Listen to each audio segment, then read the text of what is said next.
الرحمن الرحيم الحمد لله رب العالمين الرحمن الرحيم مالك يوم الدين إياك نعبد وإياك نستعين اهدنا الصراط المستقيم صراط الذين أنعمت عليهم غير المغضوب عليهم ولا الضالين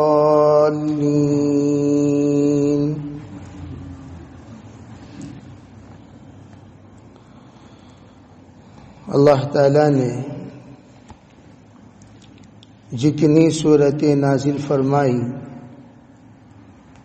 ان تمام صورتوں میں سب سے پہلی کامل سورت جو نازل فرمائی وہ سورۃ الفاتحہ ہے۔ حضرات علماء یہ فرماتے ہیں سورۃ الفاتحہ اپنے معانی کے اعتبار سے بھی کامل ہے، اپنے مفاہیم کے اعتبار سے بھی کامل ہے، اور اپنے تمام اجزاء کے اعتبار سے بھی کامل ہے۔ بہت ساری صورتیں وہ ہیں جن صورتوں کے بعد دوسری صورت کی بھی ضرورت پڑتی ہے، حاجت ہوتی ہے، لیکن سورہ فاتحہ ایک ایسی صورت ہے اگر اس صورت میں آپ غور کریں گے دنیا میں جتنے باطل فرقے ہیں ان تمام باطل فرقوں کا بطلان بھی آپ کو سورہ فاتحہ میں دکھائی دے گا۔ دنیا میں جتنے مسائل ہیں ان تمام مسائل کا حل بھی سورہ فاتحہ میں نظر آئے گا۔ دنیا میں جتنے سوالات ہیں ان تمام سوالات کے جواب بھی سورہ فاتحہ میں نظر آئیں گے۔ دنیا میں جتنے اعتراضات ہیں ان تمام اعتراضات کے جواب بھی سورہ فاتحہ میں موجود ہیں۔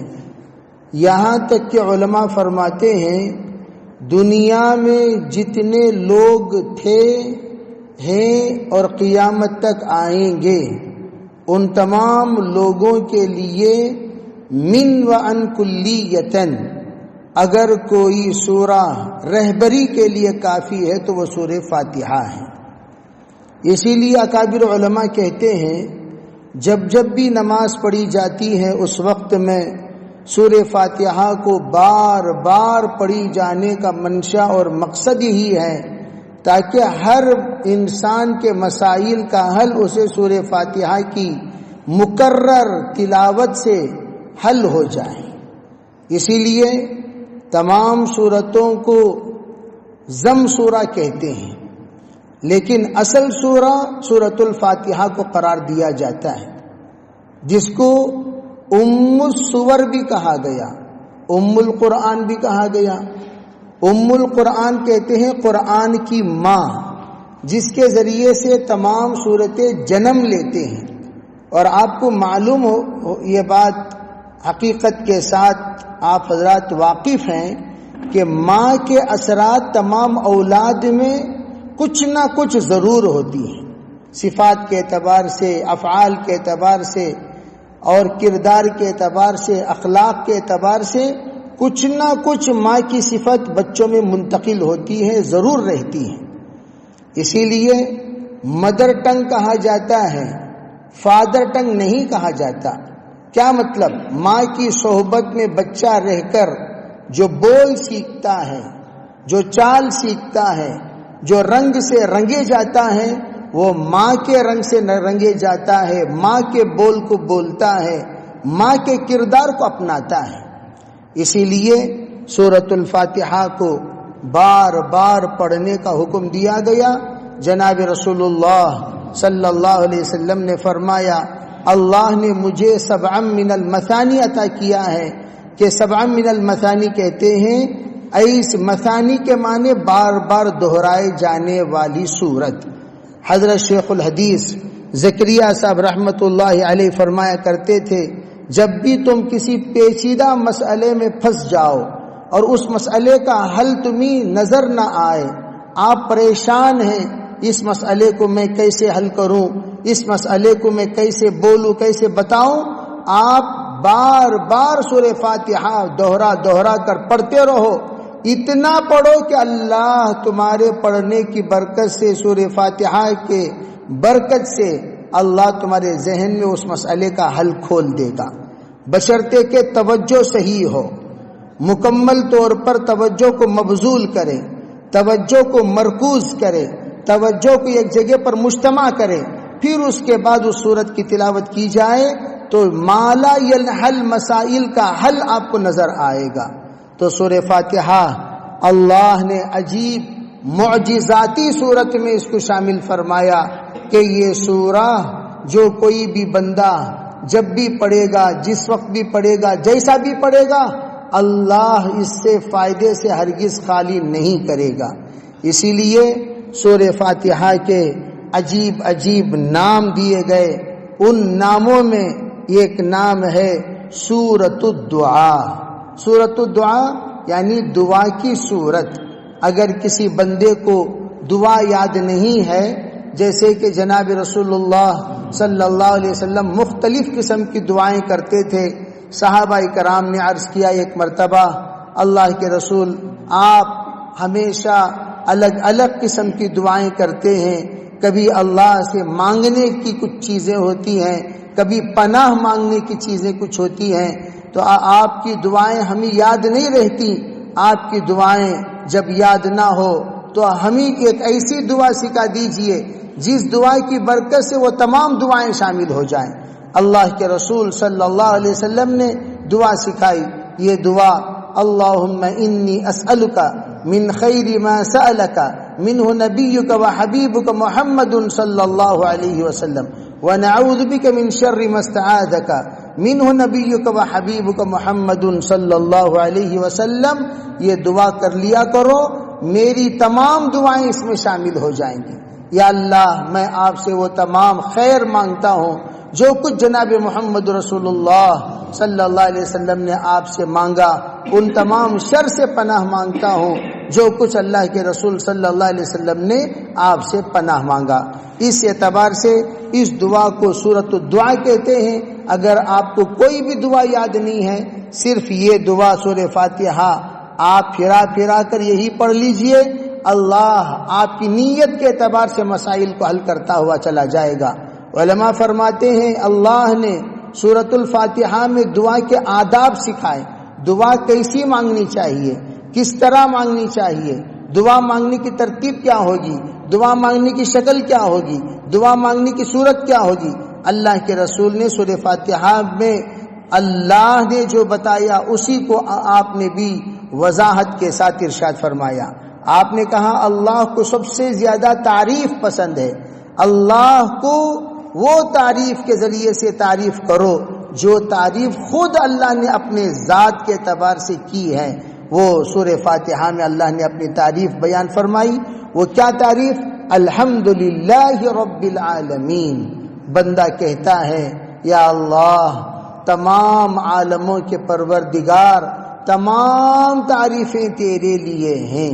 جب بندہ کسی سے کچھ مانگتا ہے تو سب سے پہلے ایک ترتیب ہے، وہ ہے انسیت پیدا کرنا، ایک ہے تعلق پیدا کرنا، ایک ہے جوڑ پیدا کرنا۔ پھر اس کے بعد جس وقت وہ مانگے گا تب اس کی مانگ پوری ہوتی ہے۔ اللہ کو تمام بندوں میں جو سب سے زیادہ پسندیدہ عمل ہے وہ ہے الحمدللہ، اللہ کی تعریف۔ اللہ کو الحمدللہ بہت زیادہ پسند، یہاں تک کہ علماء فرماتے ہیں اس حدیث میں جس میں آپ نے ارشاد فرمایا افضل الدعاء الحمدللہ، تمام دعاؤں میں سب سے زیادہ افضل دعا الحمدللہ ہے۔ اب سوال پیدا ہوا کہ بھئی الحمدللہ تو تعریف ہے، تمام تعریفیں اللہ کے لیے، اس میں کوئی دعا ہے ہی نہیں، پھر یہ افضل الدعا کیسے ہو گئی؟ بے دعا کہتے ہیں مانگنے کو، الحمدللہ میں تو کوئی مانگا نہیں، بندہ صرف اللہ کی تعریف کر رہا ہے، پھر یہ اس کو الحمدللہ کو ذکر کہنا چاہیے، تعریف کہنا چاہیے، حمد کہنا چاہیے، ثنا کہنا چاہیے۔ اللہ کے رسول نے تو دعا فرما دیے، الحمدللہ میں کیا دعا ہے؟ کچھ بھی دعا نہیں ہے۔ الحمدللہ کا معنی تمام تعریفیں اللہ کے لیے ہیں، بس اتنا ہی، اس میں بندہ نے اللہ سے کچھ مانگا ہی نہیں، پھر یہ دعا کیسے ہو گئی؟ فرماتے ہیں اللہ کو سب سے زیادہ اللہ کی تعریف پسند ہے جب آپ الحمدللہ کہو گے۔ جب بھی آپ سے پوچھا گیا بھائی آپ کی طبیعت کیسی ہے، آپ نے کہا الحمدللہ۔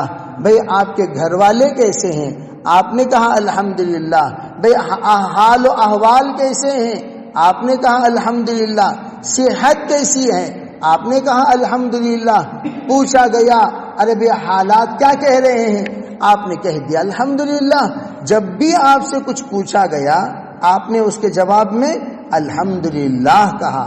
گویا اللہ جس حال میں مجھے رکھا ہے اس حال میں میں اللہ سے راضی ہوں، میری کوئی شکایت نہیں ہے۔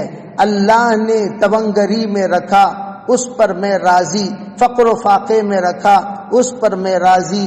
اللہ نے مجھے بیمار کیا، اس پر میں راضی۔ اللہ نے مجھے صحت دی، اس پر میں راضی۔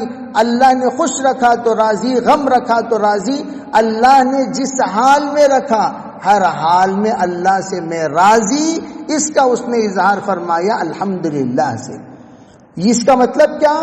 تم آپ نے شکر ادا کیا، اللہ کی تعریف فرما کر آپ نے اللہ کا شکر ادا کیا۔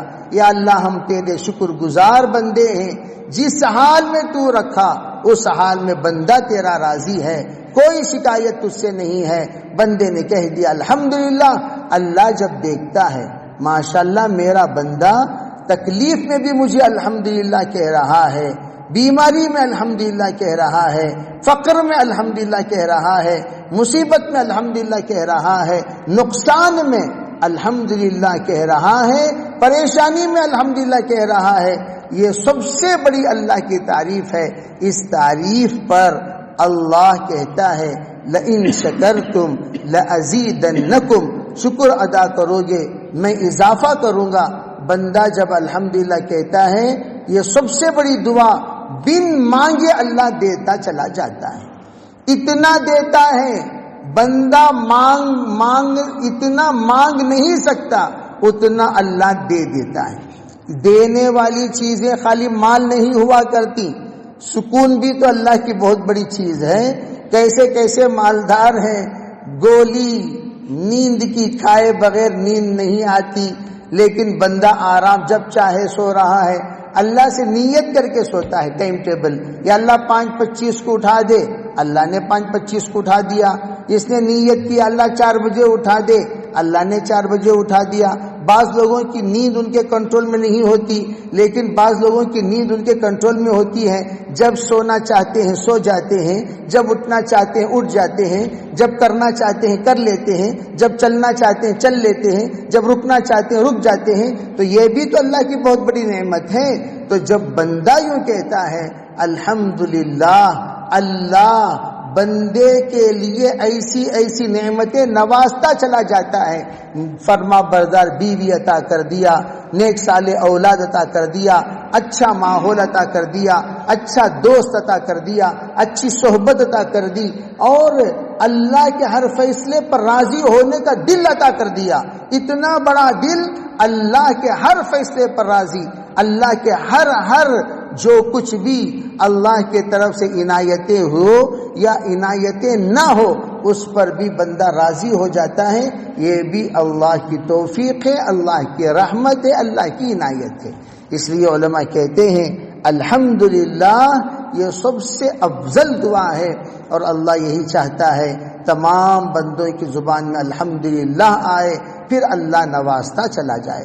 لیکن آج سب سے بڑی کمی تو اسی چیز کی ہے۔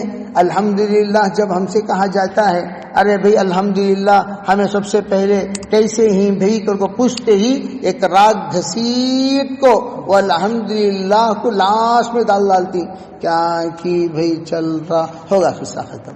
کیا کی بھئی چل رہا کو تو جس کا مطلب یہ ہے کہ آپ کی زبان سے الحمدللہ نہیں آیا۔ علماء یہ فرماتے ہیں الصبر عند صدمۃ الاولی، پہلی مصیبت کی خبر جو ہی ملی آپ نے کہہ دیا انا للہ و انا الیہ راجعون، فرمایا یہی اصل صبر ہے۔ 100,000 آدمیاں ذرا برداشت کرو بھائی، ذرا برداشت کرو بھائی، ذرا سنبھالو بھائی، ذرا ہمت سے رہو بھائی، ذرا حوصلہ بناؤ بھائی، ہمیں ہم بھی تمہارے ساتھ۔ سب بولنے کے بعد 3 دن کے بعد ٹھیک ہے الحمدللہ بول کو بولے گا تو الحمدللہ کیا وہ؟ ارے شروع میں الصبر عند صدمۃ الاولی، تیرے رب پر ہمارا اتنا یقین ہونا چاہیے میرا اللہ لے رہا ہے، اس میں بھی کچھ نہ کچھ حکمت ہے، میرا اللہ دے رہا ہے، اس میں بھی کچھ نہ کچھ حکمت ہے۔ اللہ کے رسول صلی اللہ علیہ وسلم نے ایک صحابی کچھ عطا کیا تو وہ صحابی کہنے لگے حضور مجھے ضرورت نہیں، ضرورت مند کو دے دیجئے۔ حضور نے فرمایا غلط، تیرے دل میں یہ چیز ملے گی بول کر آپ کے تصورات میں بھی یہ بات نہیں تھی، تخیلات میں بھی نہیں تھی، وہ چیز مل رہی ہے۔ جب بن مانگے ملے شرافت سے لے لینا چاہیے، زیادہ نخرے نہیں کرنا چاہیے۔ ہم لوگ بن مانگے جب کوئی چیز ملتی ہے بڑے نخرے کرتے رہتے ہیں، مل گئی الحمدللہ بول کر لے لو، وہ اللہ کے طرف سے عنایت ہے، اللہ کے طرف سے عطیہ ہے، اللہ کے طرف سے ہدیہ ہے۔ اللہ جب دے رہا ہے لے لیجئے، اللہ نہیں دے رہا ہے صبر کر لیجئے۔ تو اس کو کہا گیا بہترین دعا الحمدللہ ہے۔ تو الحمدللہ جب بھی بندہ کہے گا اس کو ہم اپنی زبان پر جزو لازم کر لینا چاہیے۔ وہ کیسے؟ اللہ کا شکر ہے الحمدللہ، بس اتنی بات کہہ دینے میں اچھا شکایت آپ ان سے کرنے میں 10 پیسے کا فائدہ ہی نہیں۔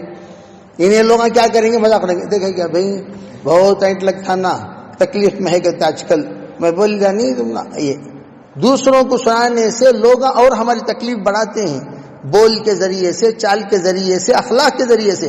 10 پیسے کا فائدہ نہیں ہے۔ آپ اللہ سے بولو، تمہارا درد اللہ سنے گا، درد دور کرے گا، ان سے بولنے سے کیا فائدہ؟ تو اس لیے مخلوقات کو جو سناتا ہے اللہ مخلوق کے حوالے کر دیتا ہے، جو خالق کو سناتا ہے اللہ اسے اپنا لیتا ہے۔ مزید باتیں انشاءاللہ آئندہ آپ حضرات کے سامنے عرض کی جائیں گی۔ کسی کو کچھ پوچھنا ہے؟ ٹھیک ہے بھائی، لک الحمد لک شکر، اللہم صلی علی